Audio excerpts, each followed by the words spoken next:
Shalom, selamat pagi saudara-saudari dalam Kristus. Mari kita memberi salam kepada satu sama lain melalui ruang komen di bawah dengan typekan Tuhan memberkati. Bulan April ini kita akan memasuki Minggu Paskah di mana kita akan mengingati kebangkitan Yesus. Kita diingatkan kembali kejadian ini merupakan asas iman kita bahawa Yesus anak domba yang disalibkan bagi kita kerana dosa kita. Dibangkitkan kembali kerana kuasa Tuhan yang mengalahkan dosa yang membawa kebinasaan dan kematian. Untuk minggu ini kita akan lihat tentang apa yang terjadi terhadap Yesus di dalam pembicaraan Yesus supaya kita mengetahui apa Yesus lalui untuk kita. Petikan firman hari ini adalah dari Matius 26. Sebelum kita mendengarkan khotbah, di sini saya ada 3 pengumuman. Yang pertama, marilah kita bersukacita memberi untuk kerjaan Tuhan. Anda boleh memberi melalui bank transfer secara atas talian, Sarawak Pay dan Duit Now QR. Sebenarnya bank dan e-wallet yang terlibat adalah seperti yang tertera pada skrin. Sesungguhnya setiap kesempatan untuk memberi merupakan anugerah daripada Tuhan. Pihak gereja mengucapkan terima kasih dan kiranya Tuhan memberkati kalian semua dengan berkelimpahan. Seterusnya, doa merupakan senjata dan napas rohani bagi orang yang percaya. Marilah kita menikmati keistimewaan ini dan datang bersama sebagai keluarga besar di dalam Yesus Kristus ke mesbah doa pada 8 April, hari Jumaat jam 8 malam. Yang terakhir, mari kita bersama-sama merayakan hari Easter pada 17 April. Jumpa kalian semua, sama ada di gereja pada pukul 9.30 pagi atau secara online 10.30 pagi. Sekian saja pengumuman kita. Tuhan berkati. Shalom saudara-saudari dalam Kristus. Selamat pagi dan selamat datang ke kebaktian online kita sekali lagi. Adakah Anda sudah bersedia untuk puji Tuhan pada pagi ini? Haleluya. Mari kita bersama-sama menyanyikan puji Tuhan pada pagi ini. Amin. Haleluya.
kasih Tuhan.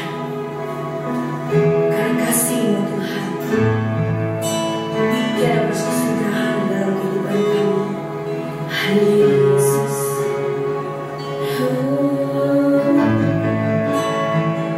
Hanya Engkau Tuhan di dalam hidup kami. Haleluya Yesus.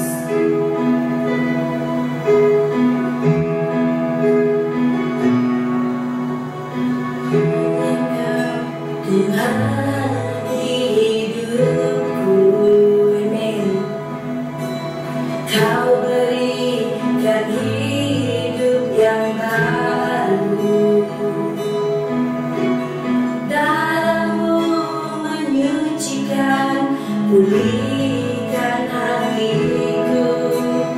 Ku nyatakan Kaulah segalanya. Engkau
Shalom kepada semua yang menyertai kebaktian hari ini.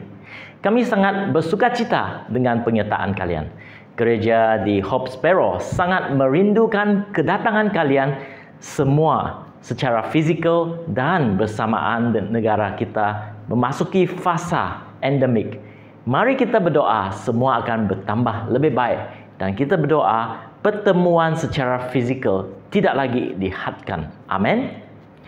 Bulan April ini kita akan memasuki Minggu Paskah, di mana kita mengingati kebangkitan Yesus. Kita diingatkan kembali kejadian ini merupakan asas iman kita bahawa Yesus anak domba yang disalibkan bagi kita kerana dosa kita.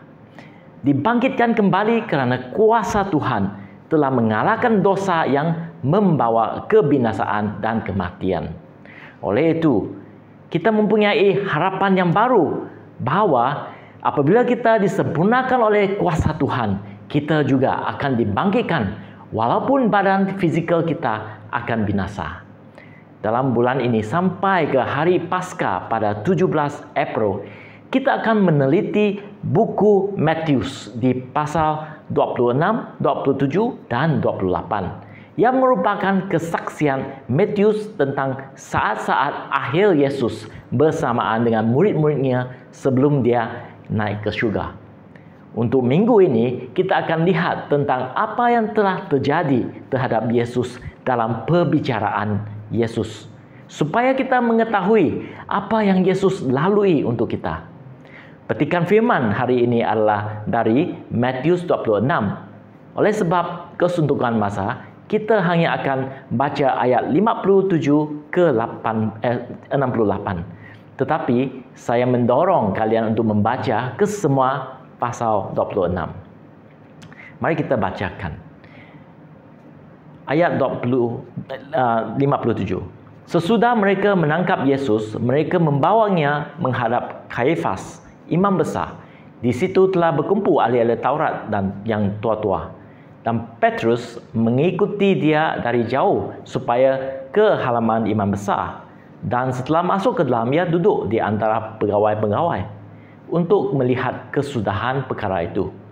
Imam-imam kepala malah berseru mahkamah agama mencari kesaksian palsu terhadap Yesus supaya ia dapat dihukum mati.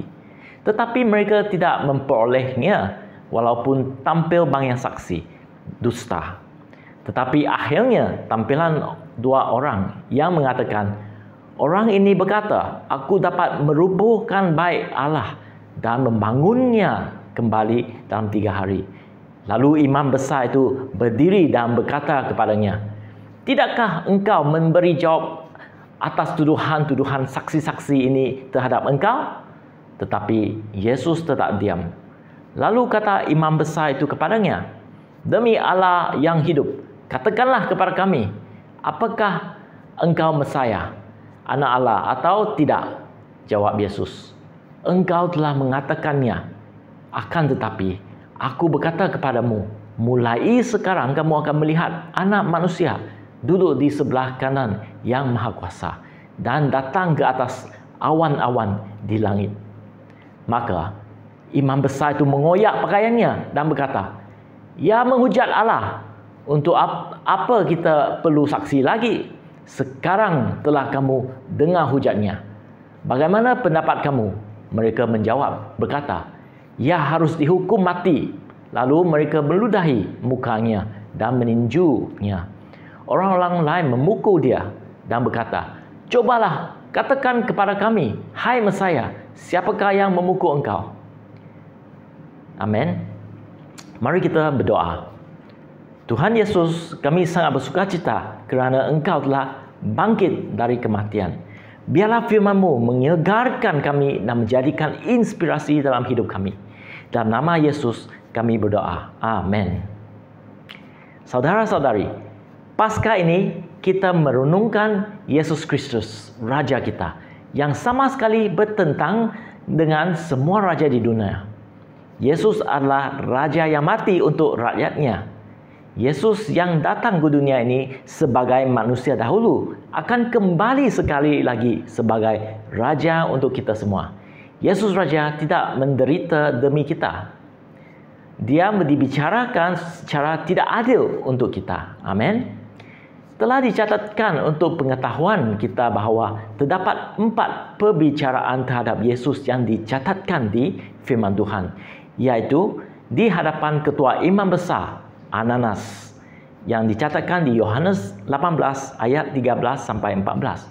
Selepas itu, Yesus dihadapkan ke Sanhedrin, kumpulan ketua pemimpin agama yang kita tadi bacakan 26 ayat 59. Setelah itu, Yesus dihadapkan ke Pontius Pilatus, Gubernur Yudea, yang dicatatkan di Matius 27 ayat 11.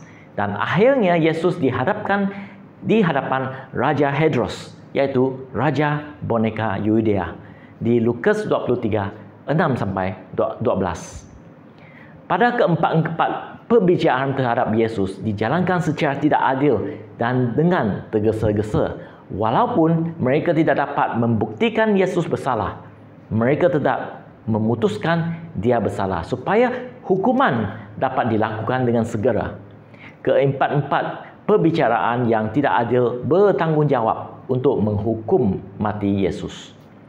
Saudara-saudari, dunia ini memang penuh dengan dosa-dosa dan ketidakadilan. Kadang-kadang sesuatu berlaku disebabkan dosa dan ini akan menyebabkan ketidakadilan atas diri kita walaupun kita tidak bersalah. Contohnya yang ketara adalah peperangan yang sedang berlaku di negara Eropah.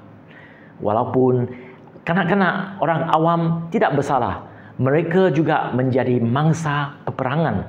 Sampai ada yang kehilangan rumah, harta benda, tanah mereka, pekerjaan, dan ada yang juga mati akibat itu walaupun mereka tidak bersalah. Ketidakadilan yang berlaku menyebabkan penderitaan yang dialami.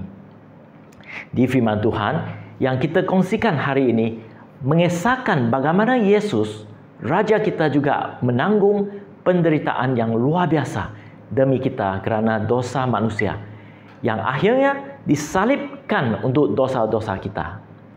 Perbicaraan Sang Raja Yesus penuh dengan ketidakadilan dan penderitaan. Mari kita melihat 6 penderitaan yang dialami oleh Yesus dalam 2 hari menjelang penyaliban. 1. Yesus menderita penghinaan. Di Matius 26 ayat 6 sampai 13, kita lihat Yesus berada di rumah Simon. Tiba-tiba seorang gadis menggunakan minyak wangi yang sangat mahal untuk mengurapi rambut dan kaki Yesus. Pada saat itu, murid-murid Yesus tidak melihat bahawa ini adalah satu penghormatan. Malah murid-muridnya sendiri menegurnya kerana membazir minyak wang yang lebih baik dijual untuk membuat kerja amal. Bayangkan perasaan Yesus pada ketika itu. Dia telah memberitahu murid-muridnya, inilah perjamuan yang terakhir untuk dia kerana dia harus dihukum mati. Walau begitu, mereka masih tidak memahami dan menghargai dia. Walaupun dia memberikan sepenuhnya, Yesus menderita penghinaan. Mungkin kita pernah dihina atau tidak dihargai. Walaupun kita melakukan kebaikan untuk orang lain. Katakan pada diri kita, tidak apa, Yesus juga mengalami hal tersebut.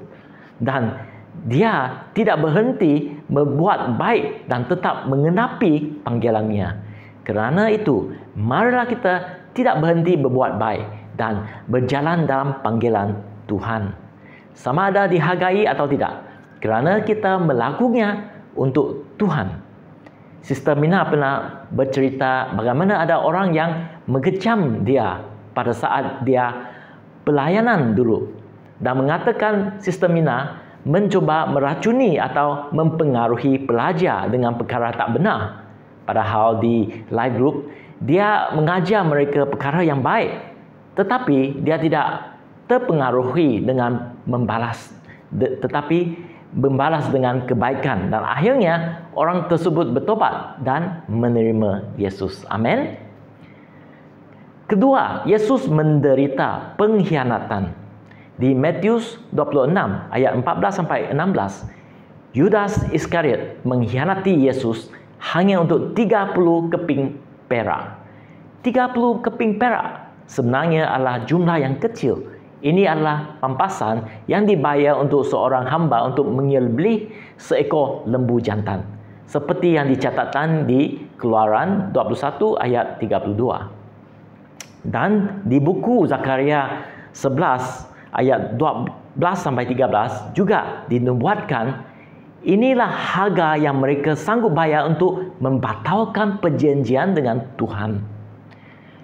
Marilah kita selidik hati kita dan jaga hati kita untuk terus kuat dan berpegang pada perjanjian kita dengan Tuhan.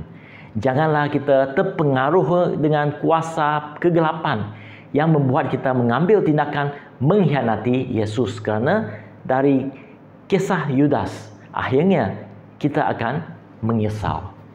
Dan jika kita mungkin mengkhianati iman kita, ingat, janganlah takut atau malu untuk kembali kepada Yesus.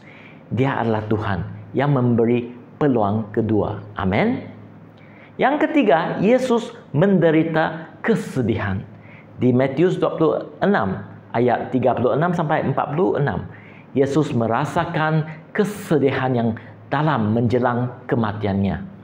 Beliau menyerahkan kesedihan dan perjuangannya kepada Bapa Syurgawinya dalam doa. Dia perlu berdoa 3 kali untuk mengatasi kesedihannya. Dan kesedihannya begitu dalam sehingga dia berpeluh darah. Saya pernah dalam satu ketika merasa tertekan atas pekerjaan, oleh kerana saya tidak dapat mencari jalan keluar untuk menyelesaikan kasus pengadilan yang saya tangani. Kerana kalau saya kalah ini dapat menyebabkan kesusahan terhadap orang lain. Saya berasa amat tertekan sampai tidak dapat tidur beberapa hari dan risau sampai rasa nak muntah. Saya tidak berputus-putus berdoa kepada Tuhan Yesus, dan akhirnya puji Tuhan, masalah itu dapat diselesaikan oleh kemurahan hati Tuhan. Amin. Mungkin kita juga pernah merasakan kesedihan atas kehilangan dalam keluarga kita.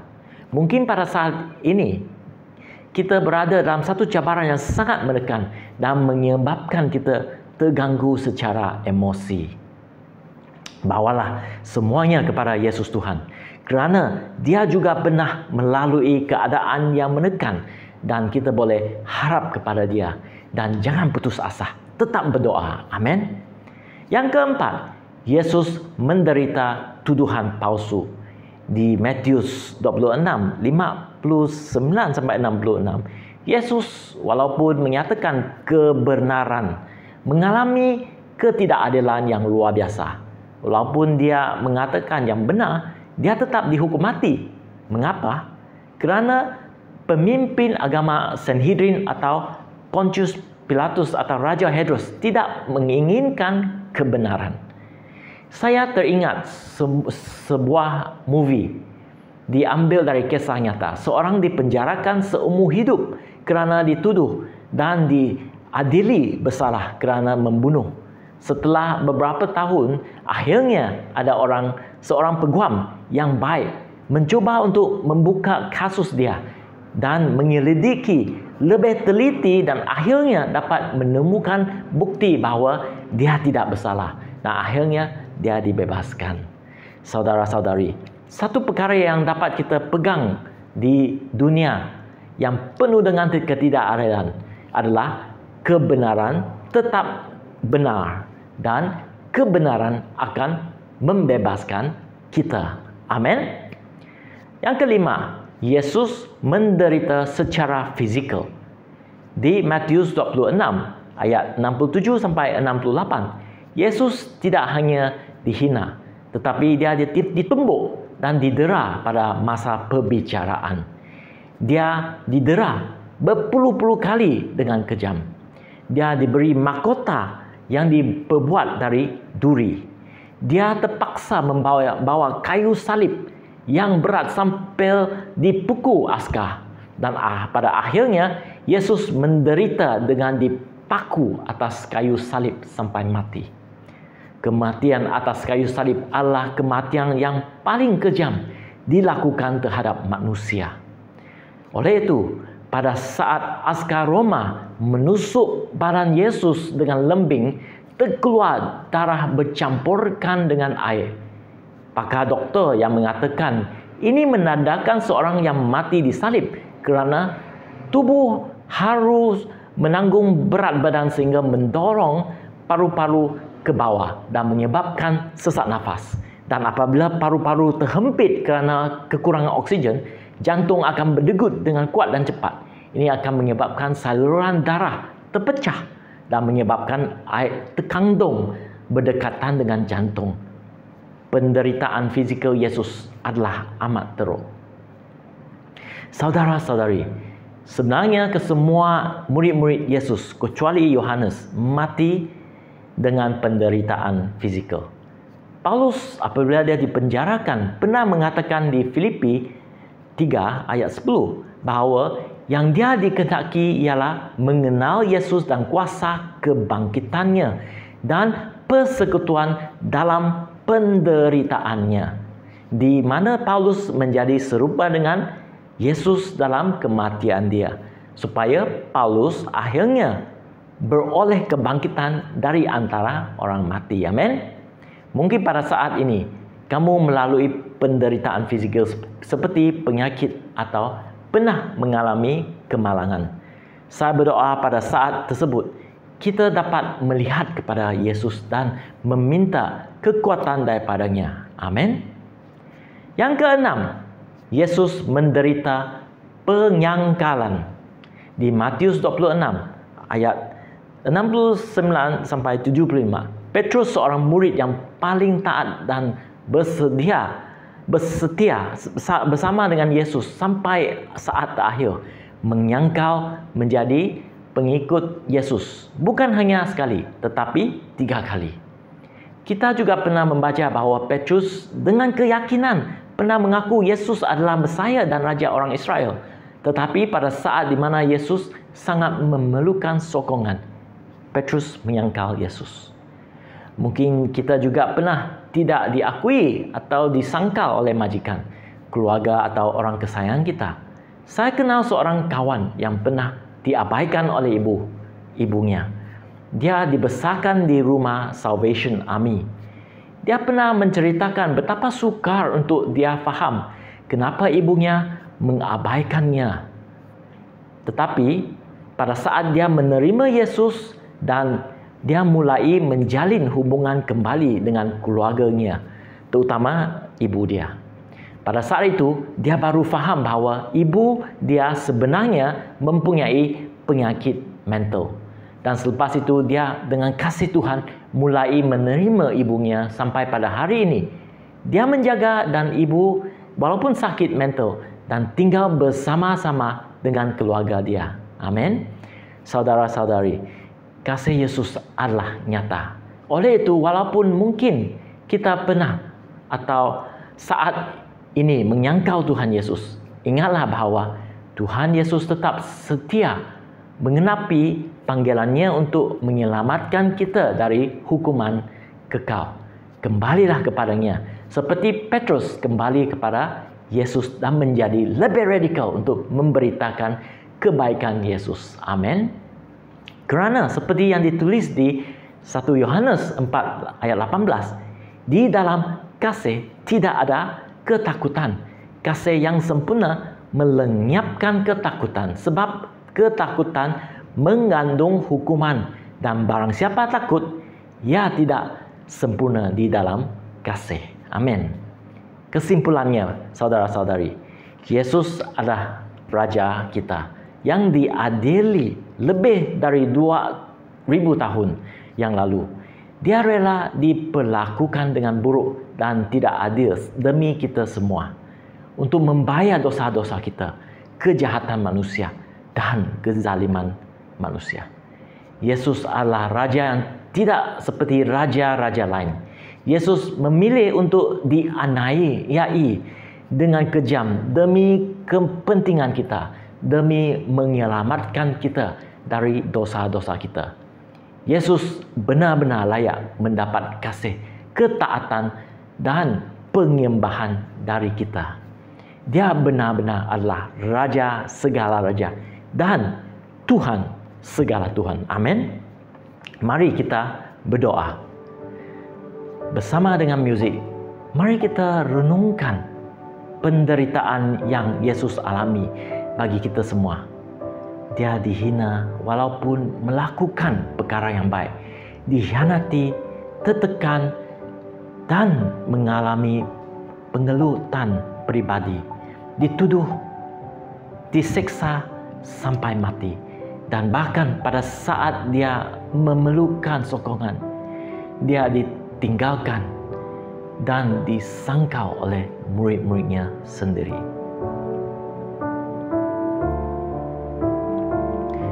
Haleluya. Dengan merenungkan apa yang Yesus alami bagi kita, marilah kita lebih menghargai kasih dan pengorbanannya. Yesus rela melalui semua itu agar kita terselamat dari hukuman kekal dan dapat menikmati janji dan kehidupan yang kekal. Ini adalah hal yang tidak dapat ditawarkan oleh dunia ini dan paling berharga. Amin. Haleluya.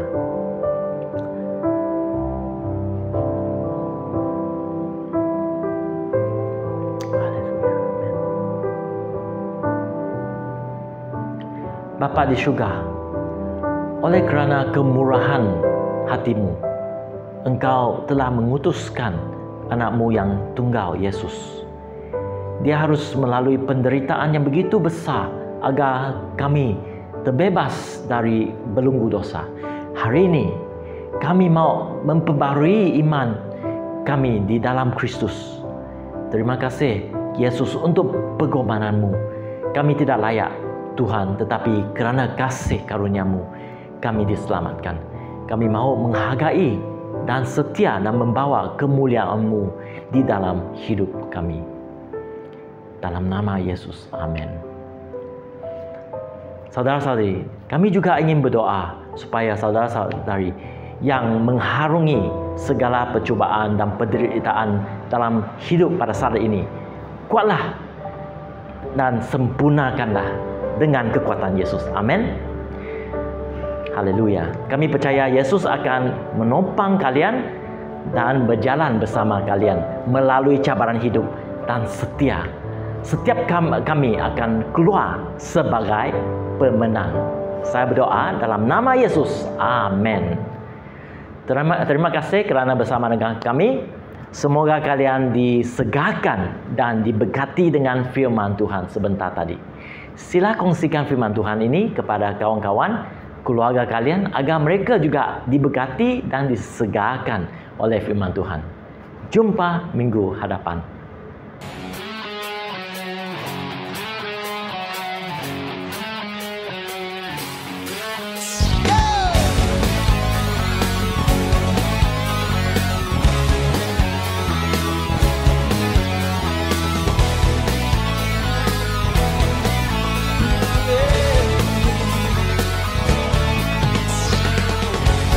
Ku pandang gunung menghadang setiap langkahku, setiap jalanku. Jiwaku pun bangkit, imanku pun bangkit. Kau besertaku, kau menjagaku. Tak usah ku takut, kau bersamaku. Hadiratmu nyata, menenangkan jiwa. Tak ada yang mustahil, tak ada yang tak mungkin. Kau besertaku, kau menjagaku. Kuatku, kau imanku, kau berikan harapan baru. Kaulah segalanya. Oh, tiada yang mustahil bagi orang yang percaya. Yang percaya di sini. Saat ku pandang gunung menghadang setiap langkahku, setiap jalanku. Jiwaku pun bangkit, imanku pun bangkit. Kau besertaku, menjagaku. Oh, takut aku, kau bersamaku. Hadiratmu nyata, jiwa, ada yang mustahil